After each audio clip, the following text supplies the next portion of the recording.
The town of Millbrook, New Mexico did not welcome strangers. It did not welcome change noise or anything that disrupted the particular silence it had cultivated over generations of dry heat and quiet desperation.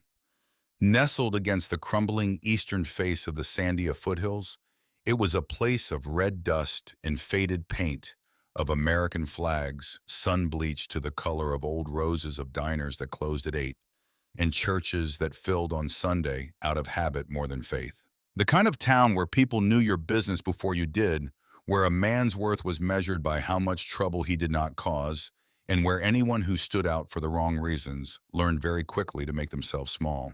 Emma Calloway had spent 17 years learning to make herself small. It was not a lesson that came naturally to her. There was nothing small about the way her mind worked, nothing quiet about the hunger she carried for pistons and timing chains and the particular alchemy of combustion. But the world outside her garage had a way of reminding her repeatedly and without mercy that a girl in a wheelchair was expected to be grateful for whatever space she was given and to occupy no more of it than absolutely necessary. The wheelchair had been part of her life since before she could remember anything else. Spina bifida, the doctors called it the clinical term for a neural tube that had failed to close properly before she was born, leaving the lower half of her body disconnected from the signals her brain tried to send. From the knees down, Emma Calloway felt nothing. From the knees up, she felt everything with a ferocity that sometimes frightened her. Her hands were the most honest thing about her. They were not the soft, careful hands of a girl who had been protected from difficulty. They were scarred across the knuckles from slip socket wrenches, stained permanently around the cuticles with a darkness that no amount of scrubbing entirely removed, calloused on the palms, from years of gripping wheel rims and pulling herself across concrete floors when it was faster to crawl than to wheel. They were hands that knew things. The precise torque required to seat a valve cover gasket without cracking the housing. The difference in pitch between a fuel pump failing and a clogged fuel filter. The temperature of an exhaust manifold by how quickly it stole heat from your fingertips. Her garage was the only place in Millbrook where those hands were given the respect they deserved. The building itself was nothing remarkable. A detached single-car structure behind the modest ranch house on Palo Duro Lane, where Emma lived with her mother Diane. It had a concrete floor that had been cracked and repaired and cracked again, through a dozen New Mexico winter's walls, hung with pegboard and salvaged shelving, a hydraulic floor jack that Emma had rebuilt herself from a unit pulled out of a junkyard in Albuquerque. The fluorescent light above the workbench buzzed at a frequency that most people found irritating. Emma had long since stopped hearing it. To her, that buzz was the sound of concentration. It was the sound of her world narrowing to exactly the size she needed it to be. She had started working on engines at the age of 9, initially out of necessity. Diane Calloway worked night shifts at Millbrook Regional Medical Center, coming home in the pale gray of early morning, smelling of antiseptic and exhaustion, and the family's aging Ford pickup had developed a cooling system leak that they could not afford to have repaired professionally. Emma had found the service manual in a box in the garage, read it twice, and fixed the leak herself with parts ordered from an online salvage catalog and paid for with her saved birthday money. The repair held for 3 years. By the time she was 12, neighbors were leaving their vehicles in the Calloway driveway with keys on the doorstep and cash in envelopes. By 14, she had rebuilt a complete engine from a 1972 Chevrolet C10 that had sat inoperable behind the Millbrook Feed and Supply for 6 years. The owner had wept when the truck started. He had offered Emma $200. She had asked instead for the truck's original service documentation, which she studied for the rest of the week. Word spread the way it does in small towns, which is to say it spread completely and immediately. Emma Calloway in the wheelchair could fix anything with an engine. People brought her lawnmowers and generators and ATVs, and once memorably, a 1964 Volkswagen Beetle that required her to fabricate a replacement part on a borrowed lathe because the original was no longer manufactured anywhere on Earth. She made it work. She always made it work. There was a satisfaction in mechanical repair that Emma had never been able to fully articulate to anyone who had not experienced it themselves. A broken machine was a problem with a solution. The solution existed whether or not you had found it yet. Your job was simply to understand the system well enough to locate what it needed and then to provide it. There was no ambiguity in this. There was no cruelty. A carburetor did not care who was holding the tools. An engine did not adjust its behavior based on whether the person diagnosing it could walk. The work asked only for competence, and competence was the one thing Emma Calloway had in quantities she had never been able to exhaust. She had spent the late afternoon of that Tuesday in April working on a carburetor for Mr. Aldridge's 1989 Honda Civic, which lived 3 streets over and had been running rough for 2 months before its owner had finally accepted that the problem was not going to resolve itself. Emma had disassembled the unit on her workbench, laying the components in the precise sequence of their removal, and was cleaning the jets with the fine wire tools she kept specifically for this purpose when she heard the first distant rumble of the approaching storm. The weather had been building since noon, the sky darkening from west to east with a theatrical speed that was unusual for this part of New Mexico. The valley's geography typically deflected serious systems north or south, and genuine rain was an event the town discussed for weeks afterward. But this front had come directly, a Pacific system that had been gathering strength since the coast, and was now delivering everything it had accumulated over the Sandia foothills with the concentrated fury of weather that has traveled a long way to arrive. Emma did not go inside. She had the garage door open 6 inches at the bottom for ventilation, and she could watch the storm approach across the desert floor while she worked the lightning, illuminating the mountains in long white strobes. The thunder rolling toward her in waves, she could feel in the concrete under her wheels. She liked storms. They had the same quality as engines at maximum output, a power that exceeded any individual's ability to contain or redirect, a force that simply was what it was and required you to work around it rather than against it. By 7 in the evening, the rain was coming down in sheets, hammering the aluminum roof panels with a sound like sustained applause, and Emma had moved the Civic's carburetor components to the center of the workbench where the fluorescent light was strongest, and was working through the reassembly sequence when the sound reached her. She heard it before she could identify it, a deep guttural vibration that cut through the rain and the thunder with the authority of something that refused to be drowned out. A heavy engine running hard, running proud, with the specific acoustic character of large displacement and careful tuning. She recognized it the way she recognized any well-built machine, not by matching it to a category, but by the quality of the sound itself. The confidence of something engineered to produce exactly this effect. And then with an abruptness that made her hands stop moving, a sound she knew immediately from years of studying mechanical specifications and watching tear-down videos on the shop computer. A backfire so violent it registered in her chest before her ears fully processed it. The crack of a cylinder receiving its charge at entirely the wrong moment, the sound of timing gone catastrophically wrong, and then silence except for the rain. Emma set down the carburetor jet she had been cleaning. She wiped her hands on the rag tucked into her armrest. She wheeled herself to the window above the workbench where the glass had fogged from the heat differential between the warm garage interior and the cold rain outside. She cleared a circle with the heel of her palm and looked through. There, dead in the center of Palo Duro Lane, under the orange glow of the single functioning street lamp, sat the most beautiful machine she had ever seen in person. It was a 1968 Harley-Davidson shovelhead. Even through a fogged window in a rainstorm, she could identify it by the architecture of the engine. Those twin cylinders angled at 45 degrees with the distinctive rocker boxes that gave the model its name, shaped like the blade of a coal shovel, and unmistakable to anyone who had spent time with the engineering history of American motorcycles. It had been customized over the decades in ways that spoke of knowledge and intention rather than fashion, the fenders bobbed to minimum, the handlebars pulled back to the rider's comfort, the chrome catching the street lamp in a way that seemed to generate its own illumination, independent of any external source. The exhaust pipes were hand-bent, she could tell from the curve, a fabrication job that required skill and patience in equal measure. The man straddling it looked like he had been built with the same deliberateness. He was enormous in the manner of someone who had been physically large for so long that his body had simply continued accumulating presence over the decades.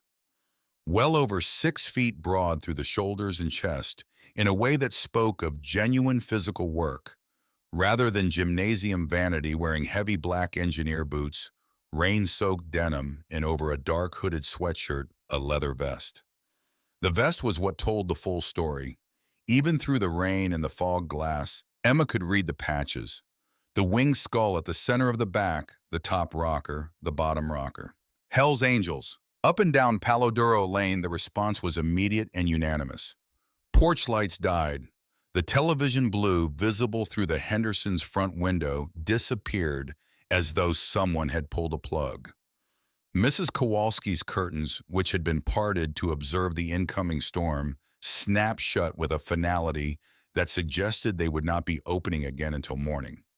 Whatever this was, whoever this man was, the residents of Palo Duro Lane had made a collective decision that they had not seen anything and intended to keep not seeing it until the situation resolved itself through some mechanism that did not require their participation.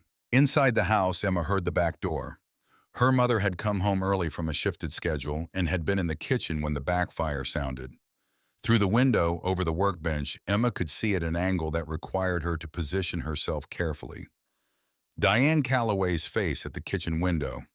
Her mother was pale, her expression urgent, one hand raised flat in the unmistakable gesture of stop. Her eyes fixed on her daughter with a clarity that communicated, across the rain and the glass and the distance between them, stay exactly where you are. Emma looked at her mother. She looked at the man in the street who had climbed off the bike and was now circling it with the barely contained fury of someone who understands precisely what has gone wrong and is angry at himself for not anticipating it. His boot connected with the front tire, once a hollow metallic sound that carried even over the rain. His cursing was audible as rhythm and cadence rather than as individual words, which was somehow more convincing than the words themselves would have been. Then she looked at the bike. She knew what had killed it. The specific character of that backfire, the precise note of an engine that has taken on water in exactly the wrong location, was not something she could have described in words that would have conveyed it to someone who had not heard it, but she heard it and she understood it immediately. The ignition points on a shovel head of that era were protected by a small cover on the left side of the engine, sealed against the elements by a rubber gasket that did not age gracefully. When that gasket developed a failure, which it did with some regularity on bikes of this vintage, given the material properties of rubber, across 50 years of heat, cycling moisture could reach the contact points inside and interrupt the electrical signal required to fire the cylinders in sequence. The engine would run until the infiltration reached a critical threshold. Then it would not run at all. Not until the points were dried, the gap rechecked and adjusted to specification, and the housing sealed against further intrusion. It was not a complicated repair. It required patience, dry hands, and the right tools. Emma pulled her canvas tool roll from the shelf above the workbench. She checked the contents by touch without looking, running her fingers across the handles in the sequence she had established years ago. Everything in its designated position, everything accounted for. She tucked the roll under her left arm. She took the yellow plastic rain poncho from the hook by the garage door, the cheap one from the hardware store that was 2 sizes too large and bunched awkwardly over the armrests of her chair, and she settled it across her shoulders as best she could. Then she pushed the garage door open and went out into the rain. The wooden ramp that Diane had built with help from a neighbor 2 summers ago was slick from the downpour. Emma's front wheels nearly skidded at the base before she corrected her grip on the push rims and drove herself forward into the flooded street. The water was cold enough to register even through her numbed legs rising around the footrests as she crossed the low point in the road where drainage had long since given up any serious effort. The rain hammered her hood and ran in rivers off the front of the poncho into her lap. She pushed harder, leaning into the resistance of the water. The man heard her or felt the specific quality of attention that arrives when someone approaches from behind and has not announced themselves, and he turned. The face that looked down at her was a geography of lived experience, a thick beard gone gray at the jaw and darker above the lip, a nose that had been broken at least twice, and healed with a slight deviation each time, eyes the color of deep water, in the instant before a storm, holding no warmth and a considerable amount of assessment. He was at close range, not merely large, but genuinely imposing in a way that had nothing to do with effort or performance and everything to do with the simple accumulated fact of him. He looked at the girl in the wheelchair in the yellow rain poncho and said nothing for a moment that lasted long enough to be deliberate. Then he said low and carrying the specific gravity of a voice accustomed to ending conversations rather than opening them, "Get back inside, kid. This isn't your problem." "It's your ignition points," Emma said. Her voice was steady. She was faintly surprised by this, given that her heart was doing something considerably less steady in her chest. "The cover gasket has failed. Water reached the contact surface. Your engine took on moisture and the points can't complete the circuit." Something changed in the man's eyes. Not warmth, not friendliness, but a recalibration, the adjustment of someone who has received information they did not expect to receive from this particular source at this particular moment. "What do you know about shovelheads?" he said. It arrived somewhere between a question and a challenge. "I know that if you keep kicking the starter, you're going to flood the cylinders and we'll be out here considerably longer than necessary," Emma said. She was already unrolling the tool roll across her lap, running her fingers over the handles in their practice sequence, locating each tool by touch in the rain and the dark. "I know the points gap on a 68 should run between 14 and 18 thousandths, and I can set it by feel if your light is adequate. Do you have a flashlight?" The man stared at her for 3 full seconds. The rain fell between them with complete impartiality. Then he reached into his vest and produced a small, heavy flashlight with the ease of someone for whom carrying tools is as automatic as breathing. He clicked it on and extended it toward her without speaking, the beam catching the rain in slanted silver lines. "I'm Emma," she said, pulling on the thin nitrile gloves she kept at the end of the tool roll. They were minimal insulation against the cold, but they would keep moisture off the contact surfaces long enough to matter.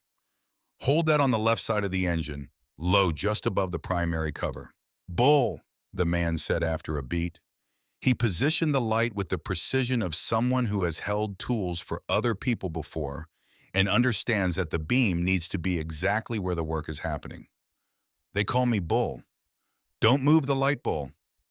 She worked. The points cover came off with 2 screws, both of which had been replaced at some point with hex heads rather than the original Phillips, a modification that spoke of someone who had fought with the factory hardware one time too many and decided to solve the problem permanently rather than repeatedly. Emma appreciated this kind of thinking. She switched to the correct driver without interrupting the rhythm of her hands and had the cover free in under a minute. The damage was precisely what she had diagnosed from 40 feet away in the rain. The gasket was cracked along its lower edge, a hairline failure that would have been invisible to most casual inspection, but had allowed sufficient moisture infiltration during the storm to coat the contact surfaces of the points in a thin film that broke the electrical connection reliably and completely. She dried the surfaces with a dedicated cloth she kept in a sealed bag in the tool roll, because using a contaminated rag on ignition points was how you created a new problem while attempting to solve the original one. The gap was slightly wider than specification. She felt it with the feeler gauge and adjusted the plate in increments that were in the rain and the cold, with her fingers losing sensation in real time, genuinely difficult to control. She worked by the resistance in the gauge rather than by feeling in her fingertips, which was a technique she had developed during the unheated winters in the garage when the metal was cold enough to pull warmth through leather gloves. The methodology transferred. The temporary seal on the housing was a 2-component solution, self-amalgamating tape pressed firmly over the crack in the gasket and topped with a thin bead of silicone from the small tube she carried for field repairs. Not permanent, not something she would consider adequate on a bike she was responsible for maintaining, but watertight enough to get this machine to a dry location where a proper gasket replacement could be done correctly. "Try it," she said, replacing the cover and seating the hex screws with 2 firm turns each. She moved her chair back 14 inches, in automatic response from years of working near engines coming to life. Bull looked at her with an expression she did not yet have the context to read. Then he settled onto the saddle, wrapped his hand around the throttle, primed it twice with the care of someone who knows exactly how much is enough, and brought his boot down on the Kickstarter. The engine caught on the first kick. The sound that filled Palo Duro Lane was the sound of a mechanical instrument returning to precisely what it was designed to do, not merely running, but performing the loping, rhythmic idle of a healthy shovelhead rolling outward through the rain with the authority of something that had not agreed to be stopped and was now demonstrating this. 45 cubic inches of displacement firing in correct sequence. Everything where it belonged. A problem that no longer existed. Bull killed the engine. The silence that arrived in its wake felt enormous the way silences do when they follow something that large. He sat without moving for a moment, looking at the rain-soaked girl in the yellow poncho, with her tool roll spread across her lap, her hands already moving with efficient purpose, through the process of rolling it back up her expression, carrying the focused practicality of someone whose attention is on completing the job rather than on having completed it. Then he climbed off the bike and reached into his vest. "No," Emma said without looking up.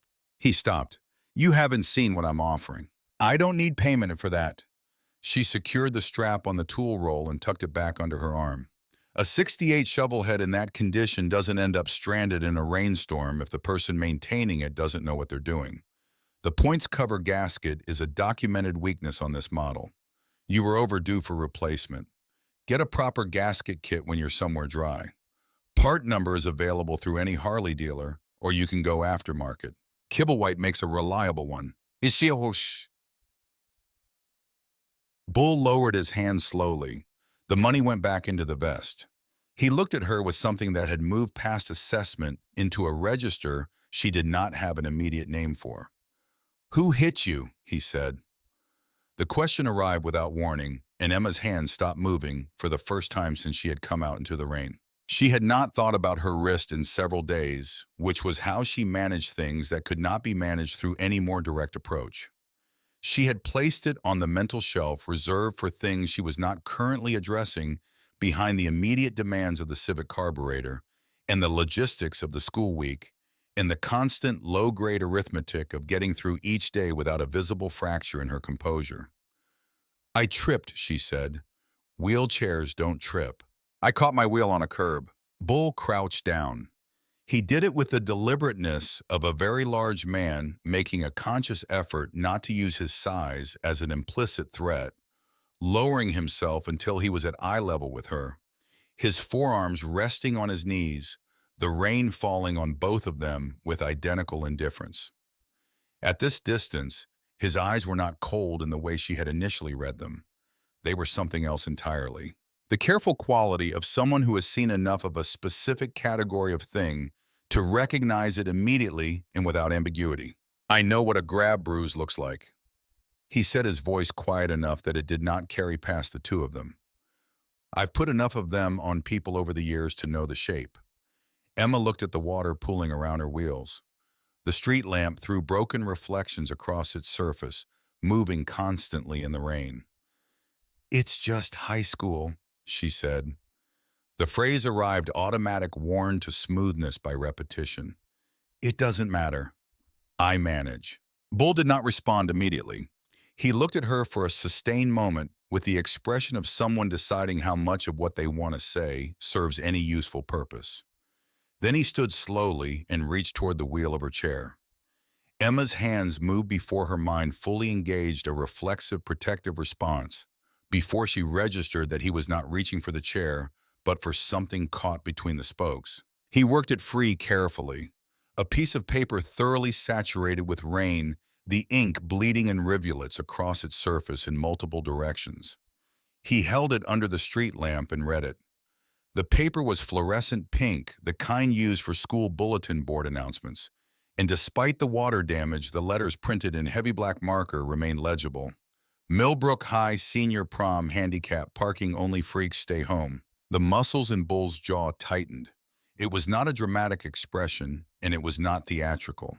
It was the small, cold, absolute change in a face that has encountered something it classifies immediately and files in a permanent location. Who, he said, one word carrying the weight of a complete position. Emma's throat tightened. She had not seen that paper since Garrett Pierce had tucked it into the spokes of her chair 3 days ago in the school parking lot, laughing with the easy abandon of someone who has never seriously considered that a version of events might exist in which he faces a consequence. Garrett Pierce, she said. The name came out before she finished deciding whether to give it. His father owns Pierce Auto Group.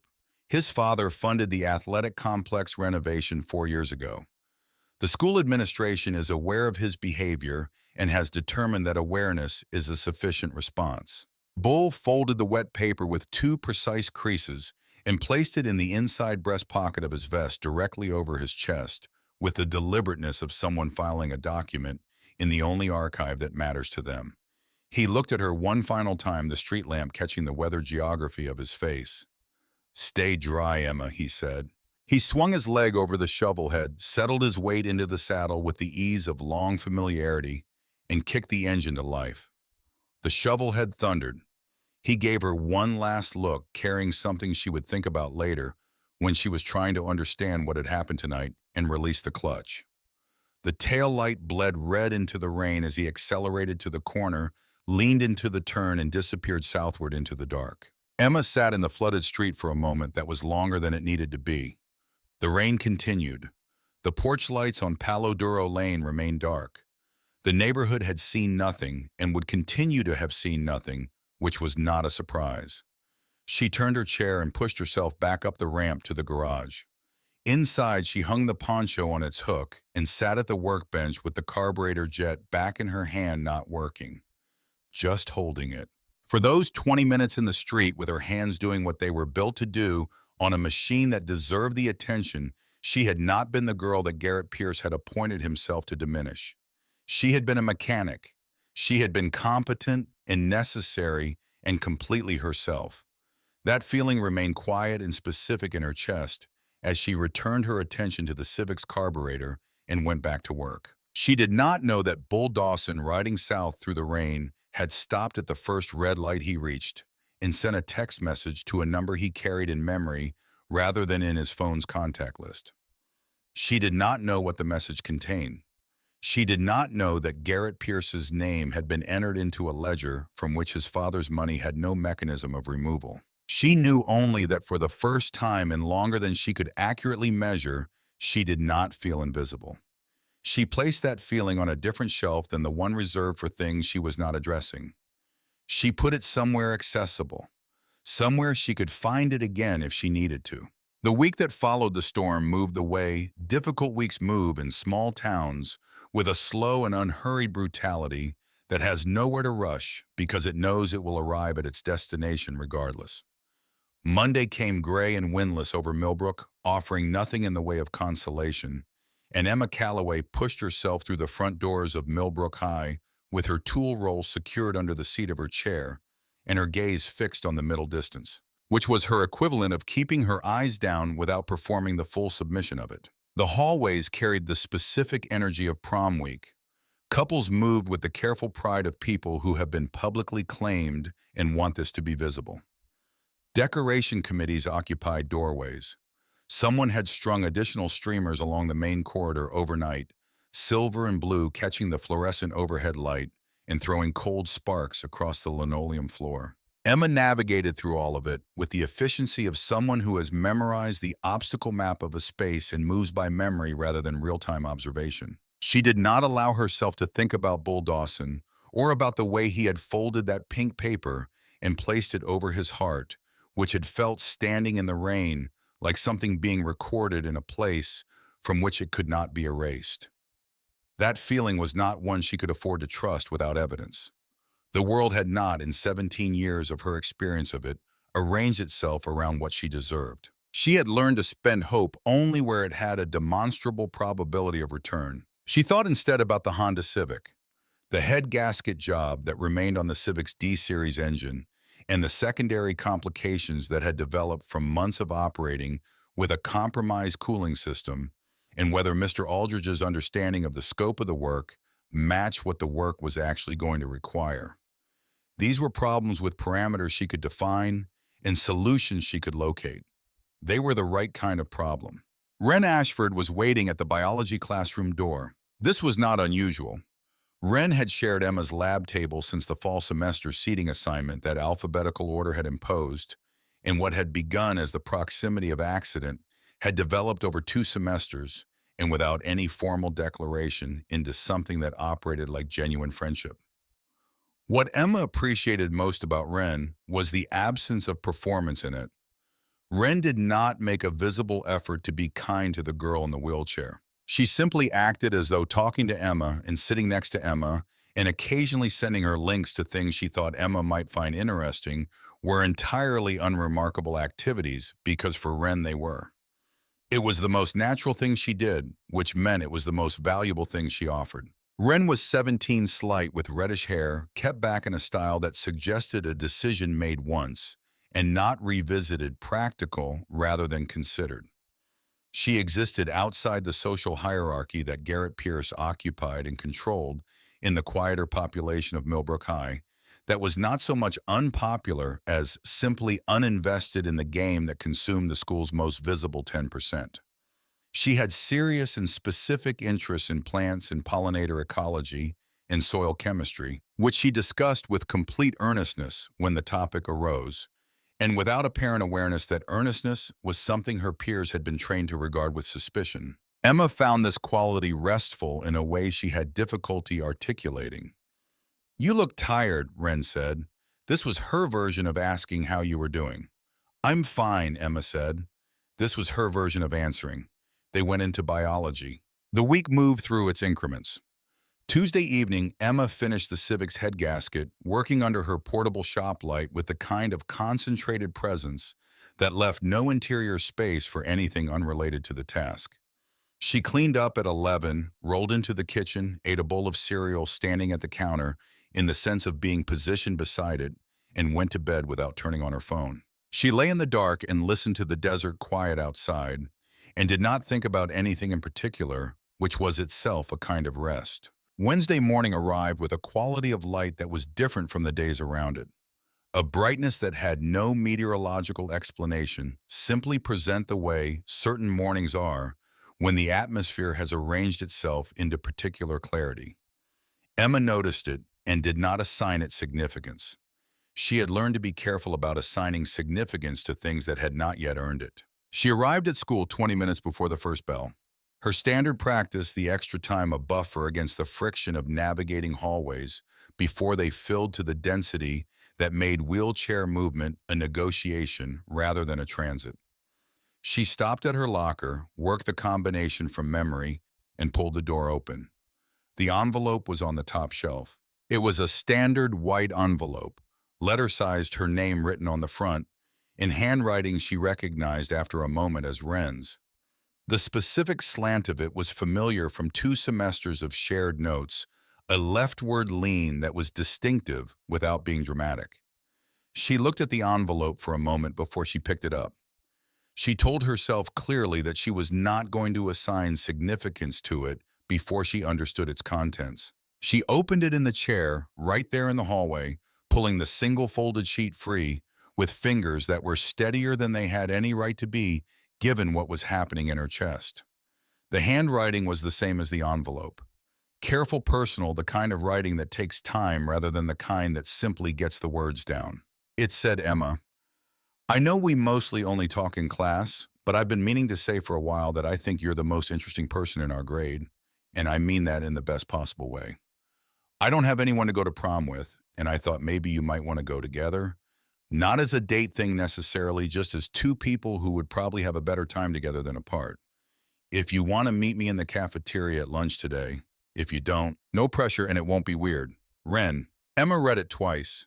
Then she folded it precisely along its original crease, returned it to the envelope, and held the envelope in both hands in her lap, and sat very still for a moment in the moving hallway while students flowed around her on both sides. She understood with a clarity that had a clinical quality to it the architecture of what she was feeling.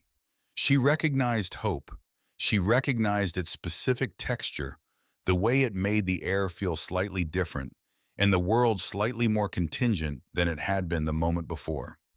She also recognized the warning current that ran beneath it, the part of her that had been educated by experience to understand that hope was the material from which certain categories of damage were constructed. She placed the envelope in the inside pocket of her jacket against her ribs and went to first period. The 3 hours between the envelope and the lunch bell were the longest 3 consecutive hours she had experienced in recent memory. She was technically present in her classes, her body in its position, her name responding when called. Her mind was running its own parallel process, reviewing the evidence for and against the proposition that something good was about to happen, arriving at no firm conclusion, beginning the review again. At 11:43, between second and third period, she sent her mother a text message. It said, "Only Mom, I might need that dress after all." She put the phone away before Diane had time to respond and went to third period, which was English, where she read the same paragraph of the assigned reading 4 times and retained nothing from any of them. The lunch bell sounded.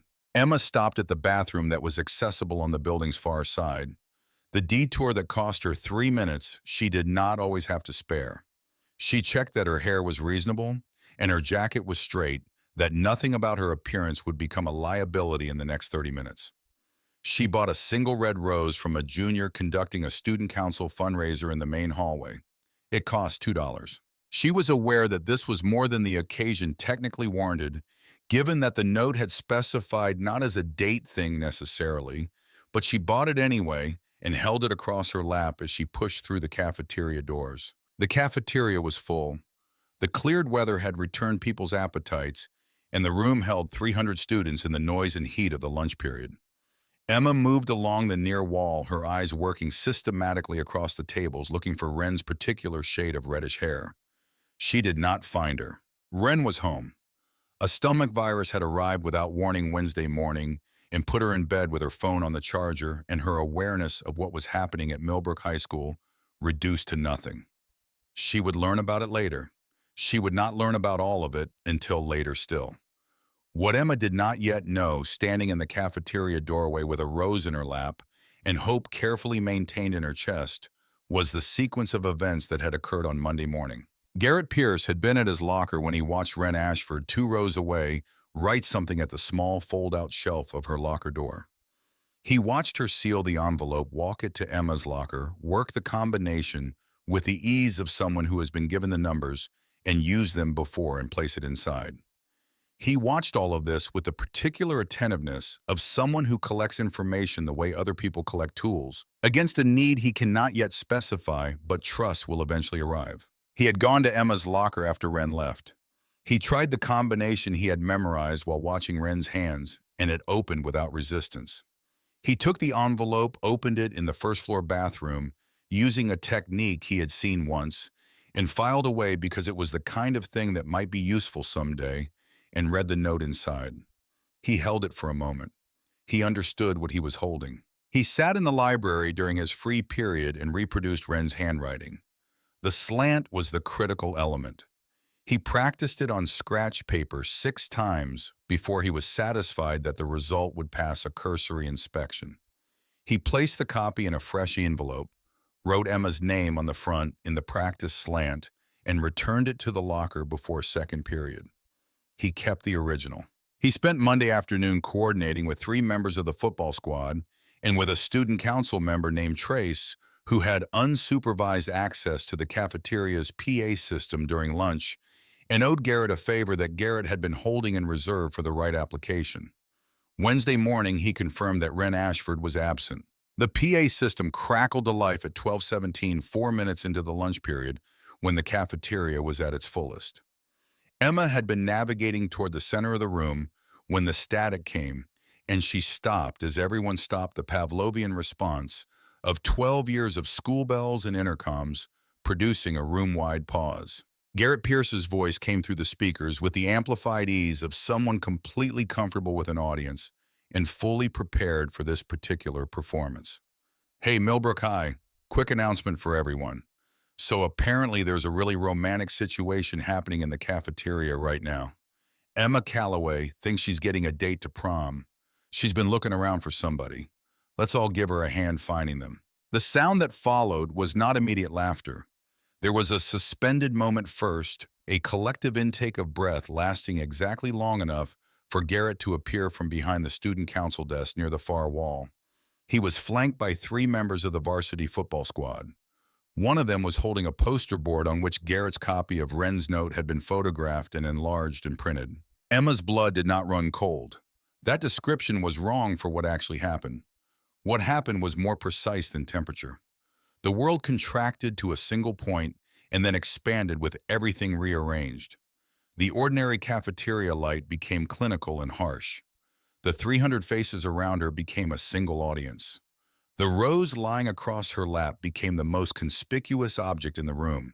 Garrett walked across the cafeteria with the unhurried pace of someone who controls the timeline, his path cutting directly toward her. The three football players spread slightly behind him in the automatic formation of people who have accompanied someone on enough of these occasions to know their positions without instruction. He stopped 6 feet from her chair, holding the poster board where the room could see it. His expression was the one she had come to know over the past year, the satisfaction of someone who has arranged a situation to his precise specifications and is now collecting what it cost him to arrange. "Did you really think she'd go with you?" he said.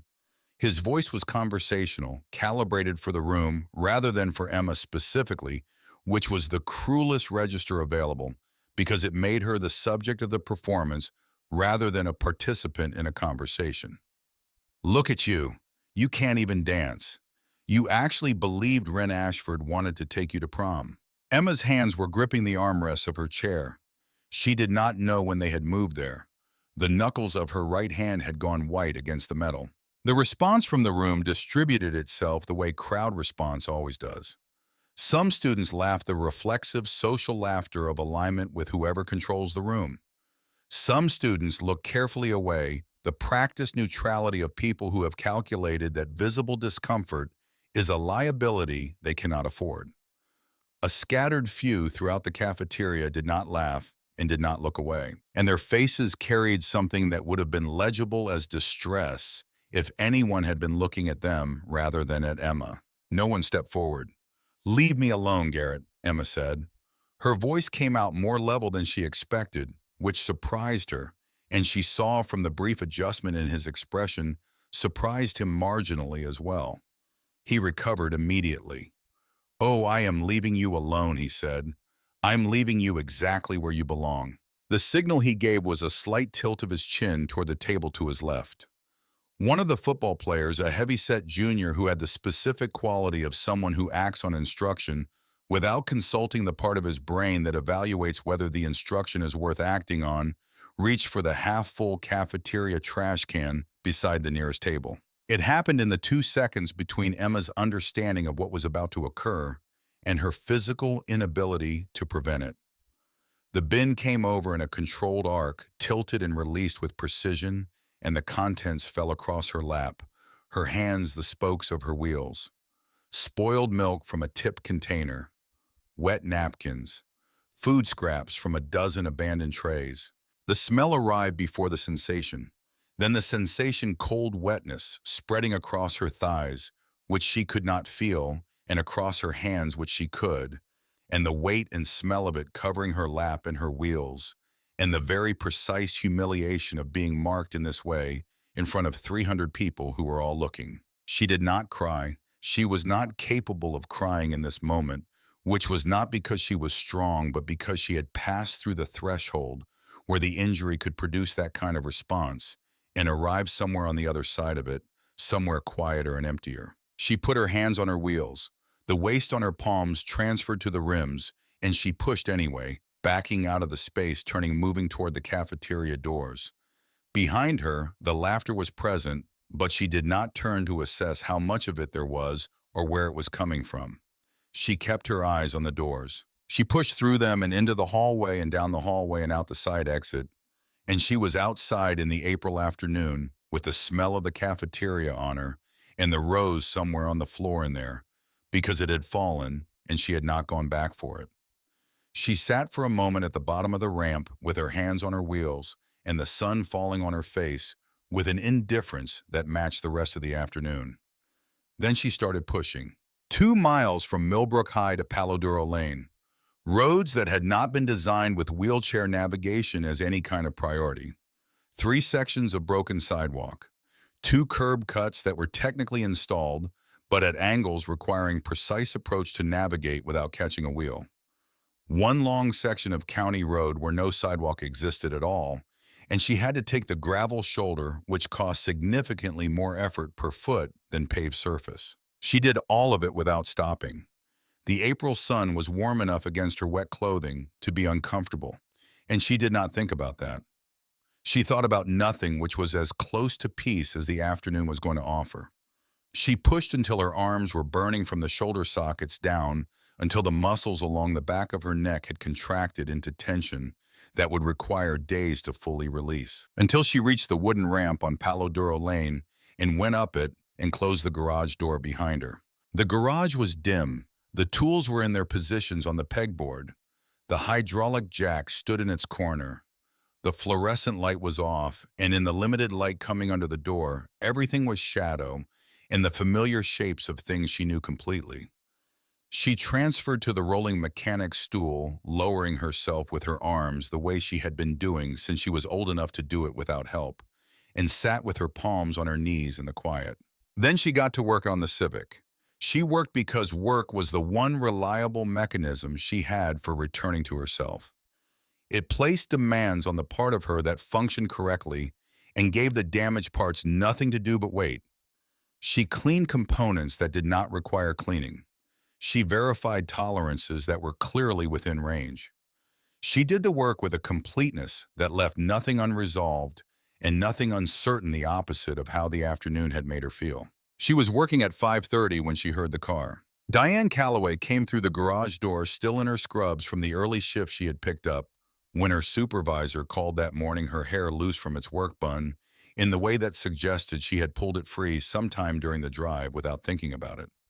She had received a text message about a dress at 11:43 and no subsequent messages for the rest of the day, and she had spent the drive home doing the arithmetic of what that silence might indicate. She looked at her daughter on the mechanic's stool. The Civic's engine spread across the workbench in organized stages of disassembly, Emma's clothing carrying smells that Diane recognized from the medical waste disposal protocols she had been trained on in her first year of nursing. She did not ask what happened in the form of a question. She sat down on the metal stool she kept in the corner for exactly these conversations and waited with the patience of a woman who has learned that certain things cannot be extracted. They can only be given enough space to come forward on their own. Emma told her. The version without tears, because she did not currently have access to tears, the factual account in the sequence it had occurred. The envelope, the note, the 3 hours, the cafeteria, the trash can, the 2 miles. Diane listened to all of it. When Emma finished, the garage held its familiar sounds, the fluorescent buzz and the distant traffic on the county road. Then Diane rose and put her arms around Emma from behind the embrace that worked best given the position Emma was in, and held her without speaking for long enough that Emma's hands, which had been very still in her lap, finally unclenched. I want to press charges, Diane said quietly, her voice against Emma's hair. It won't work, Emma said. We've discussed this before. His father. I know about his father, Diane said. I also know what my daughter smells like on a normal day, and I know what she smells like right now, and those are not the same. Emma eased gently free and turned back to the workbench. Her hands found the Civic's valve cover and held it, not working, just holding the familiar weight of it. I'm not going back, she said. The flatness in her voice was different from her normal composure, stripped down to something below the level where composure operates. I'm done, Mom. With all of it. Diane did not argue. She stood with her hand on Emma's shoulder for a moment. That night, she called her sister in Albuquerque from the kitchen with the door to the garage closed. It was the call she made when she had reached the edges of what she could address from within her own resources. She did not call anyone else. It did not occur to her to call a man she had never met who rode a Harley with a Hells Angels patch, because that was not the kind of solution that presented itself to people operating within the normal parameters of a situation. Thursday. Emma did not go to school. She told her mother she was not well, which was accurate in every sense that mattered, And Diane, who was back on nights and had to leave by 6 in the evening, accepted this without requiring more. Emma spent Thursday in the garage, or trying to be in the garage, which was not the same thing. Her hands performed their usual functions. The technique was unchanged, but the garage was not giving back what it normally gave. She had always come here to be returned to herself, and for the first time she could clearly remember the work was not completing that process. She was present in the mechanical sense and absent in the one that mattered more. And this absence had followed her in from outside, which was something she had not known was possible. The garage had always been the place where nothing outside it could reach her. She was learning that this was not a permanent condition. Thursday evening, she went inside and made a sandwich and sat at the kitchen table and looked at the window over the sink, which showed her the dark backyard and the dark garage, and her own reflection looking back at her from the glass, and she sat there for a long time without moving. Friday arrived the way certain days do, without announcement or particular quality, simply the next increment of time following the previous one. Emma was awake before the alarm her mother had set for her. She turned it off and lay in the specific stillness of someone who has made a decision and is waiting for the right moment to implement it. She got up, she transferred to her chair, she went to her closet. The dress was on a hanger inside a garment bag, the plastic sleeve the thrift store used to protect its better items. Diane had found it 3 weeks ago and brought it home with the careful casualness of someone who wants to make something available without making it a pressure. She had hung it in the closet and not mentioned it again, which was her way with things she cared about considerably. Emma unzipped the bag and looked at the dress for a moment. It was simple dark blue, unelaborate, the kind of thing that arrives at a thrift store when someone bought it for an occasion and afterward could not find another use for it. Someone had worn this to something that mattered to them. Now it was here. She took the hanger from the rod and held the dress across her lap and looked at it in the yellow light of her bedroom. Then she put it back. She zipped the garment bag closed.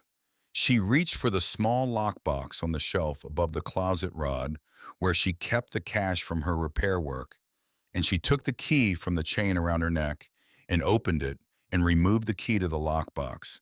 And then she locked it again and sat in front of the closed closet with the lockbox key in her hand. She found her mother in the kitchen with her coffee before whatever the day required of her. She held out the key without preamble. Diane looked at the key. She looked at Emma. Her face did the thing it sometimes did when she was holding two contradictory impulses, simultaneously, a tightening around the eyes that could become either argument or grief depending on which gave way first. Emma, she started. I don't want to talk about it, Emma said. I just don't want to be able to open it myself right now. Hold on to it until I ask for it back. Diane took the key and closed her hand around it. That evening, after Diane had left for the hospital and the house was quiet, Emma went to the garage. She sat at the workbench and picked up the crankshaft from the Civic's disassembled engine and turned it slowly in her hands.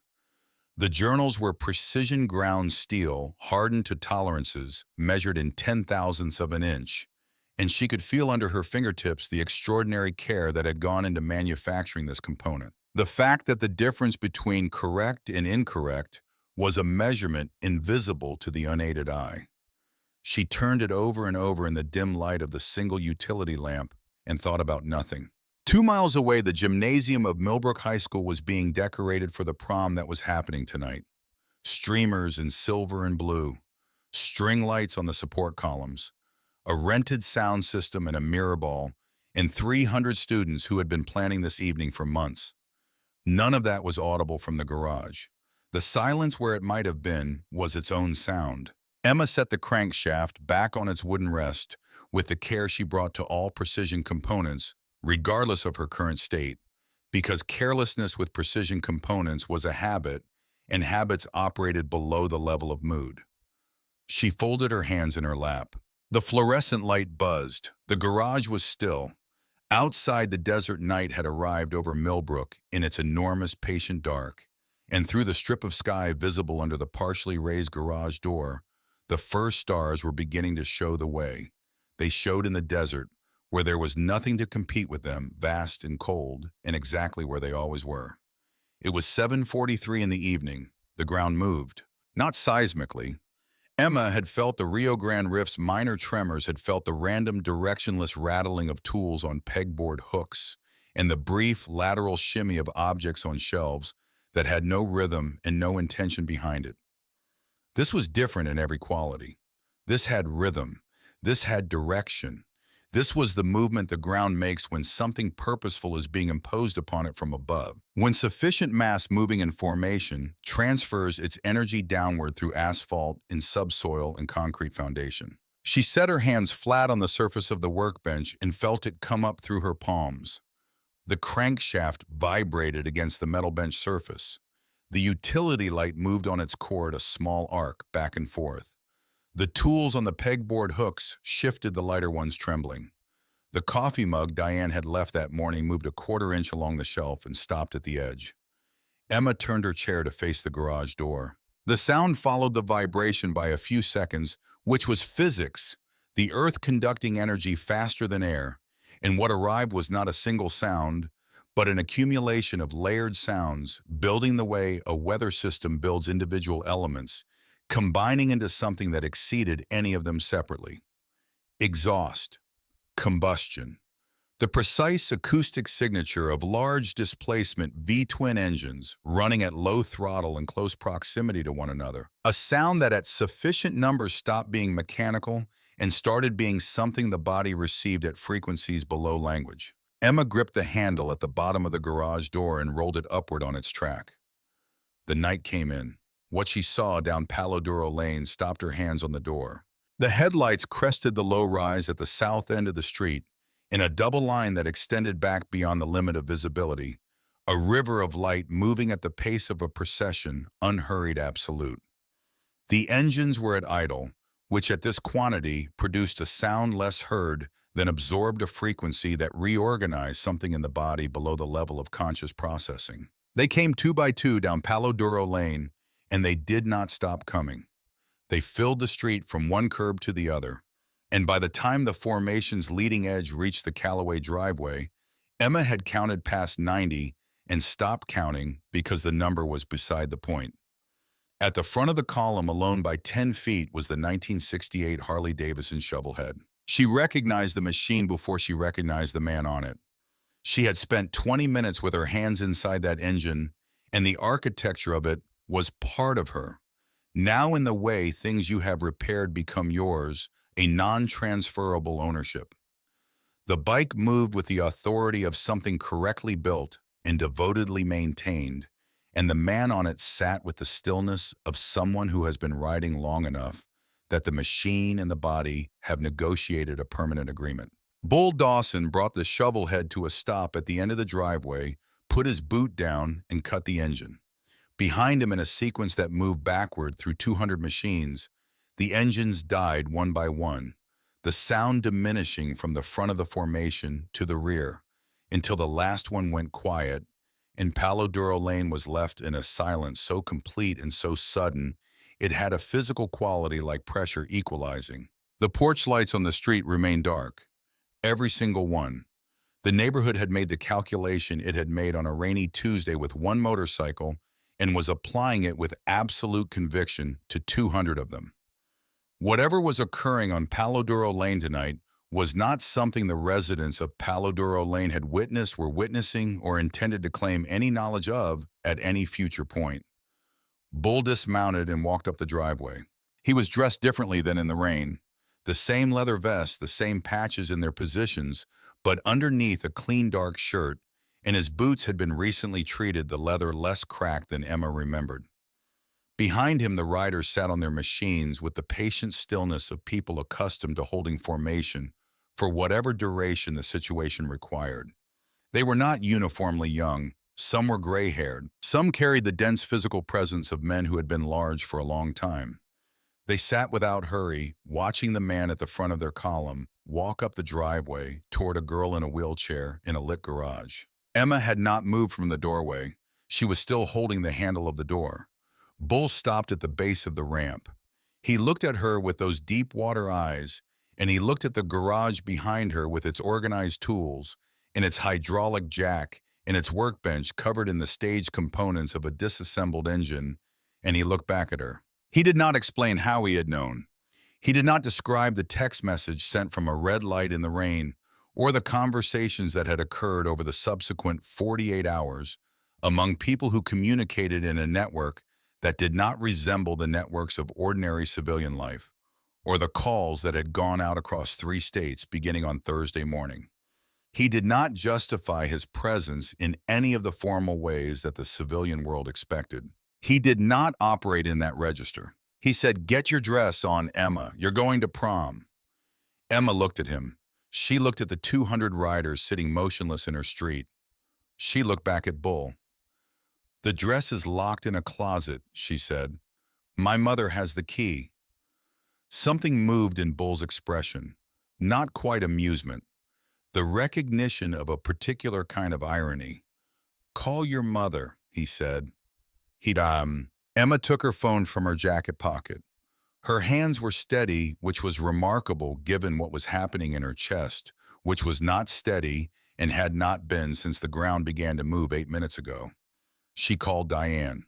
Diane answered on the second ring with the alertness of a woman who keeps her phone close when her child is home alone, a vigilance calibrated by years of single parenthood, and an accurate understanding of the world's ongoing capacity for additional difficulty. "Mom," Emma said, "I need the closet key." There was a silence of approximately 3 seconds, which was the time required for Diane Calloway, who was a perceptive woman and a competent nurse, and someone who had spent 48 hours doing unresolvable arithmetic, to understand that something in the situation had fundamentally changed. "It's on my key ring," Diane said. Her voice was very controlled. "Inside pocket of my blue bag small zipper compartment." "Emma, what's happening?" "There are approximately 200 motorcycles in our street," Emma said, "and the man whose shovelhead I repaired on Tuesday is standing at the bottom of the ramp." The silence this time was longer. "The Hells Angels, man," Diane said. "Yes." Another beat of silence. "The key is in the small zipper pocket," Diane said. "Emma." "Mom." "Hold your head up tonight." A pause. "You hear me all the way up." Emma ended the call. She found the blue bag on its hook inside the kitchen door, found the key in the zipper compartment exactly where Diane had said, and went to her room and opened the closet. The garment bag was where she had left it that morning. She unzipped it and took the dress out and held it across her lap in the yellow bedroom light, which made the dark blue fabric look warmer than it was. It was a simple thing, unelaborate, the kind of dress that arrives at a thrift store because someone bought it for a specific occasion and then didn't know what to do with it afterward. Someone had worn this somewhere that mattered to them. Now it was here. Now it was hers. She changed with the practiced efficiency of 17 years of navigating the physical logistics of dressing without lower body cooperation. The transfers, the repositioning, the sequence her body had established and no longer required her to think about. She put the dress on. She placed her flat-heeled dress shoes on the footrests. She looked at herself in the mirror on the back of the bedroom door, taking an inventory that was not about appearance, but about readiness. She went back to the garage. Bull was waiting at the base of the ramp. He was holding a leather vest, not his own, a separate one without the official patches, but heavy and well-made, the leather thick and dark, carrying the smell of exhaust and road and years of purposeful use. "Put this on," he said, extending it. "Gets cold when we ride." Emma took it and slipped her arms into it over the dress. It was several sizes too large, the shoulders dropping past hers, the hem reaching her hips.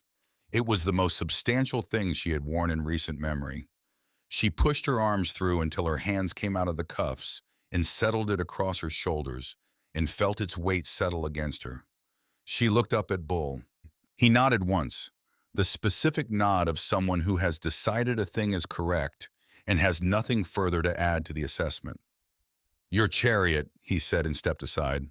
From the rear of the formation, a motorcycle came forward.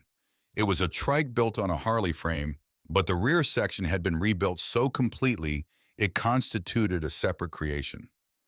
Where a standard configuration would have placed a passenger seat or storage trunk, this machine had a flat steel platform with a reinforced ramp at its leading edge and anchor points welded at precise intervals across the surface. The platform width matched Emma's wheelchair with clearance on both sides. Two riders accompanied it, one carrying an elaborate tattoo across the left side of his neck, one with a scar that crossed his left eyebrow and continued to the cheekbone. They positioned the trike at the ramp's base with the care of people who had thought about this specific problem and worked out the solution in advance. "Built it yesterday," Bull said from behind her.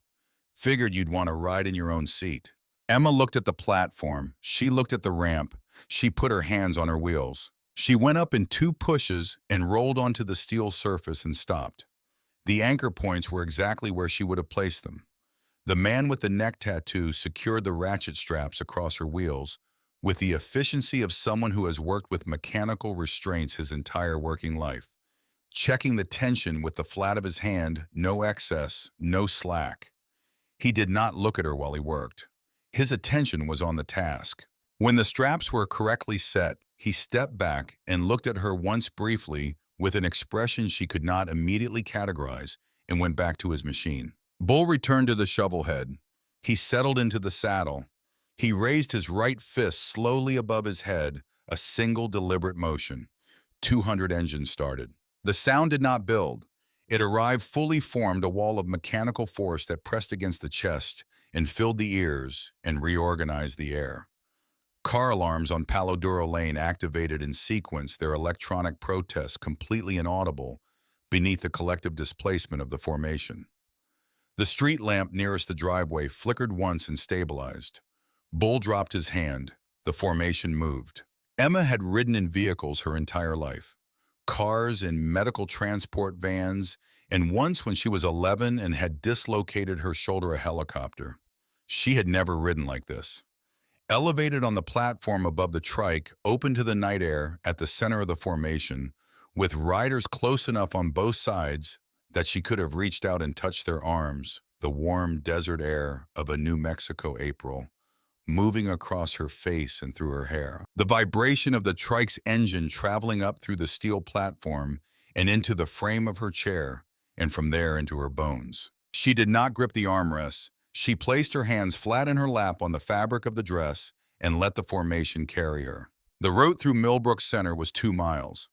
Past the feed supply store with its faded wooden sign. Past Carver's Diner, where the Friday night crowd had gathered and now stood pressing against the front windows to see what was coming. Past the 2 gas stations facing each other across the intersection at 3rd and Main, where attendants had come out to the pumps and stopped working entirely. Past the church the Calloway family attended when Diane's schedule permitted. Past the high school athletic complex with the Pierce Auto Group sign on the scoreboard, its letters illuminated in the evening dark, corporate and immovable looking. At the intersection of Main and County Road 44, 2 Sheriff's Department cruisers were positioned. The officers inside did not activate their lights. There was nothing actionable in 200 motorcycles traveling within the speed limit in proper lane formation, and there was nothing in the officers' assessment of the situation that suggested intervention was either required or advisable. They sat in their vehicles and watched the formation move through the intersection and continued south. People came out of everything. They came out of Carver's Diner in their Friday evening clothes, out of the gas stations, out of the grocery store, out of the barber shop that kept late hours on Fridays. They stood on the sidewalks of Millbrook, New Mexico, and watched the formation pass, and at its center, elevated on the steel platform of a custom trike, a 17-year-old girl in a dark blue dress and an oversized leather vest sat with her hands in her lap and her eyes forward and her head up. Emma did not wave. She did not smile for the watchers or perform anything for their benefit. She sat in her chair and occupied the space she had been given with the full, undiminished weight of her presence, which was all anyone who knew her had ever asked of her, and which the world outside the garage had spent 17 years insisting she should reduce. She kept her head up. She recognized faces as the formation moved through Main Street. Mrs. Gutierrez from the pharmacy still in her work apron. Old Mr. Delacroix from the feed supply, who had brought her a generator to fix twice in the past 2 years, standing at the edge of the sidewalk with his hands in his pockets and something on his face that was not quite awe, but was close enough to matter. The Hendersons from Palo Duro Lane who had killed their porch light on Tuesday when Bull came through, standing now on the sidewalk in front of the grocery store watching without the barrier of a window between themselves and what was happening. Let them watch, Emma thought. Let them all watch. The high school parking lot appeared 2 blocks before they reached it, identifiable first by the decorative lights on the gymnasium exterior, then by the vehicles, sedans, and minivans, and 3 rented limousines. Students were already clustered near the main entrance in their formal wear when the formation sound reached them from 6 blocks away. By the time the leading edge turned into the main driveway, the parking lot was emptying outward. Students pushed through the gymnasium doors in the way of people who have heard something large approaching and cannot yet determine whether to run toward it or away. Teachers and chaperones emerged behind them and stood on the steps with the expressions of people who are responsible for a situation they have not been prepared to manage. Bull brought the shovel head up the driveway and onto the concrete plaza directly in front of the gymnasium's double doors and stopped.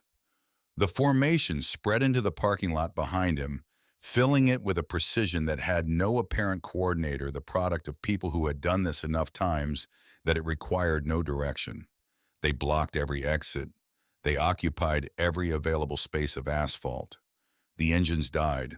In the silence that followed, the music from inside the gymnasium became audible for the first time, a pop song, thin and electronic and completely inadequate to the moment happening outside the walls. The trike stopped beside Bull's shovelhead. The man with the neck tattoo released the ratchet straps with 2 pulls. The ramp came down. Emma's wheels found the slope. She pushed herself forward and down onto the concrete plaza. She looked at the gymnasium's double doors. Garrett Pierce was standing at the top of the steps. He was in a white tuxedo that had been 2 hours ago the most visible assertion of his position available to him, and was now something considerably different. He had the expression of someone who had been operating on the assumption that his environment was under his management and had received information contradicting this at a fundamental level. His mouth was slightly open. The football players who were his usual company had redistributed themselves away from him in the unconscious movement of people recalculating their associations in real time. Bull came to stand beside Emma's chair, not in front of her, not between her and the steps, beside her at her right where he could be seen without blocking her. He looked at Garrett Pierce for a long, quiet moment. The parking lot held 200 riders on their machines without sound. The students outside stood in an arc formal wear incongruous against the backdrop of chrome and leather and evening dark. Then Bull reached into the inside breast pocket of his vest. He removed a piece of paper folded in 2 precise creases. He opened it and looked at it for a moment. Then he walked up the 3 steps to where Garrett Pierce stood and stopped directly in front of him. He did not raise his voice. The parking lot was quiet enough that he did not need to. "She fixed what was broken," Bull said when every person on this street hid behind their curtains. He pressed the fluorescent pink paper flat against the front of Garrett's white tuxedo jacket. The words, "Millbrook High Senior Prom Handicap. Parking only freaks stay home," were visible to everyone within 20 feet. The damp paper left a smudge against the white fabric as it made contact. "What have you ever built?" It was not a question. It received no answer. Garrett Pierce's mouth remained slightly open. He was 18 years old, and he had been the most powerful person in his environment for long enough that this condition had come to feel like a natural law rather than a circumstance. And he was standing in front of a man for whom power operated through entirely different mechanics, and he had nothing. No performance available, no audience to play to, no angle that worked. Just the paper on his chest and the parking lot full of witnesses and the complete absence of anything to say. Bull turned his back on Garrett Pierce with the finality of someone closing a file permanently and walked back down the steps. He stopped beside Emma. He looked down at her. "Ready," he said. Emma put her hands on her wheels. "Yes," she said. She pushed herself up the accessibility ramp installed 8 years ago when the school had finally been required to provide one, and through the double doors of the gymnasium of Millbrook High School. The gymnasium had been decorated by people working within a limited budget and genuine enthusiasm, and the result had the specific quality of effort that exceeds its materials. Silver and blue streamers hung from the basketball hoops in loops that caught the light. String lights wound around the support columns. A mirror ball above the center of the floor sent small traveling circles of light across the walls and the faces of 300 students in formal wear who turned as one. To look at the doors, the music stopped. Not because anyone deliberately stopped it, because the DJ, a young man named Kevin, who had watched the parking lot fill with 200 motorcycles from his position behind the equipment table and had spent the past several minutes trying to determine the correct response to this information, saw the doors open and his hands stop moving on their own. The gymnasium was full. 300 students, the complete senior class, plus dates from other grades turned to look. Behind Emma Bull came through the doors, followed by the man with the neck tattoo and the man with the scarred eyebrow. And then in a measured procession, approximately 40 additional riders who came in from the parking lot and took positions along both walls, creating a perimeter around the dance floor. Their boots were loud on the polished hardwood. The contrast was absolute. Black leather and denim and road-worn faces against silver streamers and rented formal wear, and the small traveling lights of the mirror ball overhead, which continued its rotation with complete impartiality, dropping its light across everyone without distinction.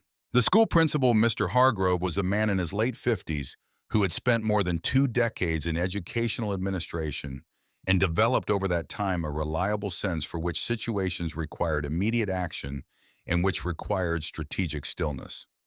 He assessed what was in front of him from his position near the refreshment table and made his calculation. He came forward with his hands slightly raised. He said to Bull, "I'm afraid this is a closed event. I have to ask." Bull looked at him.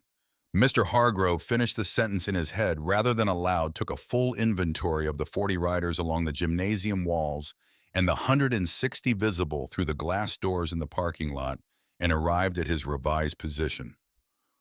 "I hope everyone enjoys the evening," he said, and returned to the refreshment table. Emma pushed herself toward the center of the gymnasium floor. The students parted ahead of her in the way of people who have had their understanding of an evening fundamentally revised and are still processing the revision. She was aware of them looking at her. She was aware of the leather vest over her dress and the 40 riders along the walls and the stillness of the room. She was also aware with a clarity that was new in this building that no one was laughing. This was the first time she had moved through this space without the ambient threat of it. She stopped at the center of the floor. From the edge of the crowd near the gymnasium doors, a voice said her name. She turned her chair. Wren Ashford was pushing through the students still in her coat, which told the story of having arrived recently from outside and not stopped to address the coat before doing whatever she had come to do. She had arrived in the parking lot 15 minutes ago, and one of the riders near the entrance had told her with a gentleness that surprised her coming from that face what had been done with a note she had written on Monday morning.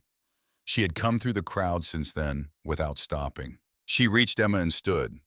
Her face had the quality of someone who has had several things they believe to be true reorganized without their consent in the past quarter hour.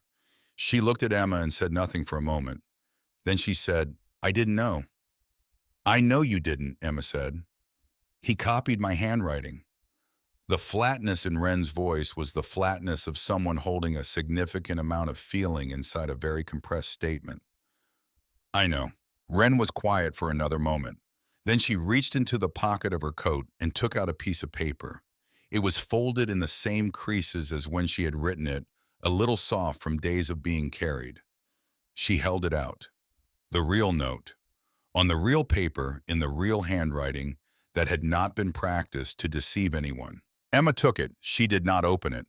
She had read it once in the version constructed to cause harm, and she was going to read this version later in her garage, in the quiet, where she could give it the attention it deserved. She slid it inside the leather vest close to her chest, against the same place where Bull had put the pink paper on a rainy Tuesday night. The note rested there, the real one, the true one. Wren watched her do this. Then she said in the voice of someone whose note had meant exactly what it said, Will you dance with me? Behind them, the mirror ball turned. The string lights moved in the small air currents of 300 people breathing in the same space. The 40 riders along the gymnasium wall stood with their arms crossed and their eyes forward. Bull Dawson looked across the empty dance floor to where Kevin the DJ sat behind his equipment. He said nothing.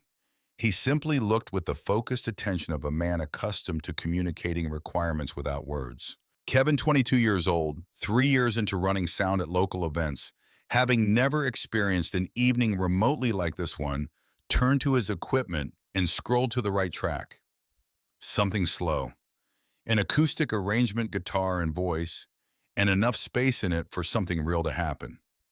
He started it playing. Ren stepped close to Emma's chair. She did not perform the geometry of it, did not lean awkwardly or make a visible adjustment.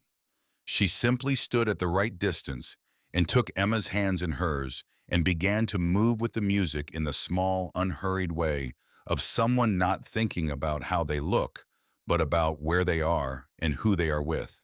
Emma's hands were in Ren's hands. She moved her wheels in small turns matching the rhythm, letting the chair follow Ren's lead. The chair became part of the dance. It did not need to be otherwise. It was what it was, and it moved, and the movement was enough. Around the perimeter of the floor, 40 riders stood without moving. 300 students watched from the edges, phones and conversations set aside in the specific silence of people who have collectively decided without announcement to give a moment what it requires. Garrett Pierce was not in the gymnasium. He had not come in after the formation.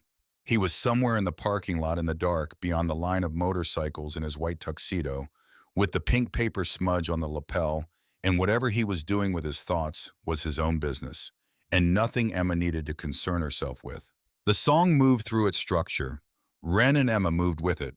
The mirror ball turned overhead and dropped its small lights across the floor in patterns that carried no meaning and could therefore mean anything at all.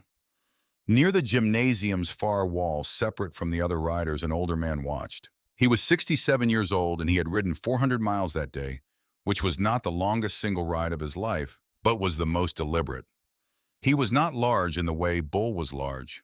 He was lean in the way of someone who had spent decades in the open, worn to the essentials. He had gray hair he wore long and tied back, and his leather vest carried 40 years of patches that told, for those who knew how to read them, a specific story about a specific life. His name among the people who knew him was Preacher, and he did not require explanation. He had been quiet all evening. No one had questioned this. When the song ended and Ren and Emma came to rest at the center of the floor, and the gymnasium filled with the sound of 300 people deciding simultaneously that the moment warranted a response, Preacher moved away from the wall. He crossed the floor in the deliberate way of a man whose left leg did not articulate properly below the knee, a gait he had carried for 30 years, unhurried and without apology. He stopped in front of Emma's chair. Emma looked up at him. His face was the face of someone who has arrived at stillness through a route that involved considerable noise first, and who has been in the quiet long enough that it has become natural. He reached down and pulled up the left leg of his jeans. Beneath it, from just below the knee, was a prosthetic limb. The connection hardware was visible above his boot cuff, the mechanical joint that had replaced what an accident had taken from him 30 years ago. He did not make a speech. He was not a man who made speeches. He said, 30 years ago, a girl in a wheelchair fixed my Indian Scout in a rainstorm outside of Flagstaff. I was stranded. She came out when nobody else would, 17 years old. He held Emma's eyes. I never forgot her. Bull called me Thursday morning. I rode 400 miles today. He held her gaze for a moment that was long enough to be its own kind of statement. Then he straightened, let the jeans leg fall back over the prosthetic, and turned and walked back to his position along the wall. The gymnasium was very quiet. Emma sat at the center of the dance floor with her hands in her lap, and Ren beside her and the mirror ball turning overhead. She did not speak. There was nothing that would have been adequate, and she recognized this clearly. Some things complete themselves and require only that you remain present for the completion. She thought about this girl in Flagstaff 30 years ago, 17 years old, who had come out in the rain when no one else would. She thought about what it meant, that the instinct she had always carried, the instinct to come out when something needed fixing, regardless of whether it was safe or practical or expected, was not hers alone. That it was older than her. That it had a history she was part of without knowing it. She had spent 17 years believing she was invisible. She was learning tonight that invisible and unrecorded were not the same thing. That some people had been watching. That some things get written down in ledgers that last. Then the first applause came. It came from Bull Dawson standing along the near wall, his large scarred hands meeting each other with the sound of someone whose palms carry years of physical work in them. It was not theatrical. It was not a performance. It was the sound of a debt acknowledged and settled in full. The riders along the walls joined him, 40 pairs of hands. The sound filled the gymnasium from its perimeter, and then from within it, from 300 students who came to the same decision at the same moment, without coordination or instruction, the particular momentum of a room that has found something worth honoring. Emma sat straight in her chair. She had been told her whole life in the thousand ways the world communicates its requirements without using words that she should take up less space, that she should be smaller, that she should be grateful for what she was given and not press for anything beyond it. She sat straight. She let the sound arrive. She did not make herself smaller. Outside through the gymnasium walls, she could hear the engines beginning. The 160 riders in the parking lot were leaving. She tracked the sound of them, the formation moving in sequence out of the lot and onto the main road and heading south through Millbrook.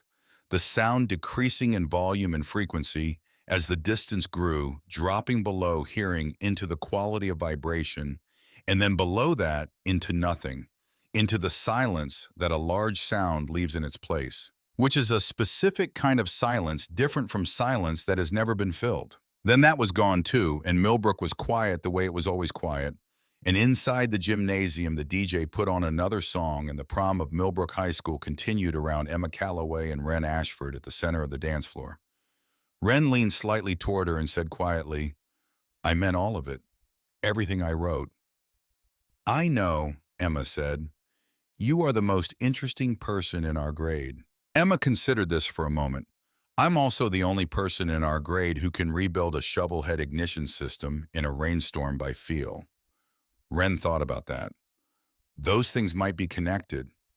"They might be," Emma said. She put her hands on her wheels and turned a slow circle on the dance floor and let the music move through the space and felt the room around her, the students and the streamers and the mirror ball and the remaining riders along the walls who had not yet left. And beyond the walls, the town of Millbrook, New Mexico. And beyond that, the desert. And above all of it, the desert stars that were the one thing about this place that had never once disappointed her. She thought about Preacher riding 400 miles in a single day. She thought about the girl in Flagstaff who had done what Emma had done on a rainy Tuesday on Palo Duro Lane, who had come out when no one else would and fixed what was broken and gone back inside without knowing what she had set in motion. Emma had not known either. You never knew. You could not know. You came out because the machine needed help, and the help was in your hands, and those two facts together were sufficient reason. The song playing now had a tempo to it, something with movement, and the dance floor was filling again around her and Wren with students who had decided that whatever the evening had become, it was still their evening. And that was right. That was exactly right. And Emma turned her chair in a wider circle and felt the floor under her wheels and the air moving from the open gymnasium doors and the particular quality of being in a room that has been changed by something and knows it. 2 miles away on Palo Duro Lane, the garage sat dark and quiet. The workbench held its organized components. The fluorescent light was off. The crankshaft rested on its wooden cradle with the patience of precision metal, waiting for the return of the hands that knew it, waiting for the work to resume. It would resume. Emma Calloway always came back to the work. The stars above Millbrook were bright, the way desert stars are when there is nothing competing with them, enormous and patient and fixed in their progressions. The same stars that had been above this valley before the town arrived and would be above it long after.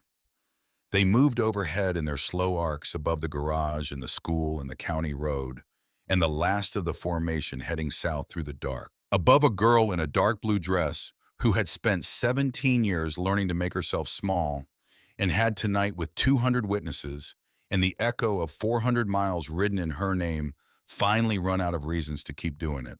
The crankshaft on the workbench would be there in the morning. So would she. And for the first time in 17 years, that felt like more than enough.